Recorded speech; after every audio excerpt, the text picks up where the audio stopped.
Habang patuloy na naiintriga ang marami sa naging hiwalayan ni Arjo Atayde at Maine Mendoza ay tila mas lalong painit ng painit ang mga revelasyon kina Sue Ramirez at Arjo Atayde tungkol sa nakaraan ng mga ito.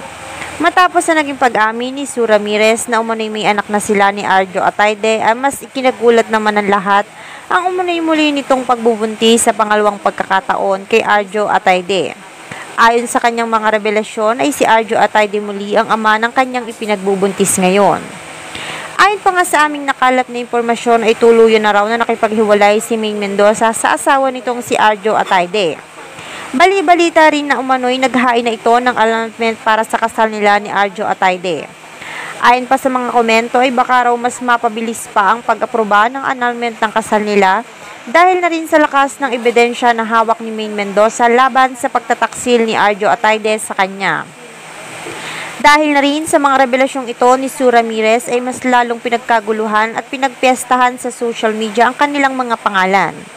Marami naman ang naaawa ngayon kay Maine Mendoza sa tinatahak nitong problema ngayon sa relasyon nila ni Arjo Atayde. Hindi raw deserve ni Maine ang maranasan ang gaya ng dinadanas niya ngayon. Naging padalos-dalos daw kasi si Maine sa pakikipag-ugnayan nito kay Arjo noon. Hindi kasi lingid sa marami na matagal na naging kasintahan ni Arjo si Sue bago pa siya pumasok sa buhay nito. At naging mas malalim pa pala ang ugnayan nila ni Arjo dahil sa pagkakaroon nila ng anak na ngayon lang din niya ito nalaman at matagal na panahon na inilihim sa kanya ni Arjo.